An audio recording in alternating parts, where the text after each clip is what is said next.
বন্ধুরা, কিছু টিপস পালন করুন, সৌভাগ্য আপনাকে ছেড়ে যাবে না। নাম্বার 1, খেতে বসে কখনোই পা দোলাবেন না।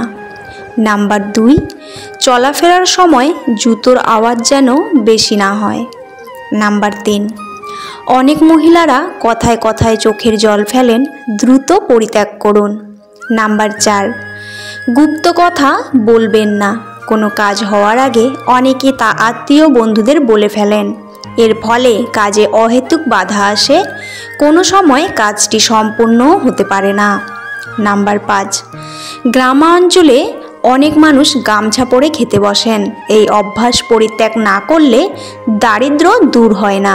নাম্বার 6, নিজের ছায়া দেখবেন না, এতে শরীর অসুস্থ হয়। নাম্বার 7, কাটা বা জোড়া কাপড় কখনোই পরবেন না। নাম্বার 8, বাড়িতে যদি পায়রা বাসা করে ভাববেন আপনার সুদিন আসন্ন, পায়রার বাসা ভাঙবেন না। নাম্বার 9, ঠাকুর ঘরে মা লক্ষ্মীর মূর্তির সামনে ক্রিস্টাল পেঁচা রাখুন, সৌভাগ্য বৃদ্ধি পাবে। নাম্বার 10, স্বামী বা পুত্রকে দিয়ে নিয়মিতভাবে বাড়ির মূল চৌকাঠে দক্ষিণাবর্ত শঙ্খের জল দেওয়ান, সৌভাগ্য স্থায়ী হবে। বন্ধুরা, আজকের পর্বটি আমি এখানেই শেষ করছি। পরবর্তী একটি নতুন ভিডিও নিয়ে আবার আসব। ততক্ষণ আপনারা ভালো থাকবেন, সুস্থ থাকবেন আর নিজের যত্ন নেবেন।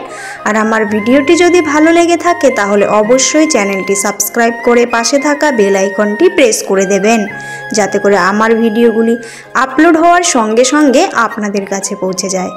ভগবানের দর্শন চ্যানেলটি চাইলে আপনারা ঘুরে আসতে পারেন, এখানে সমস্ত ভগবানের অজানা সব তথ্যগুলি দেওয়া রয়েছে।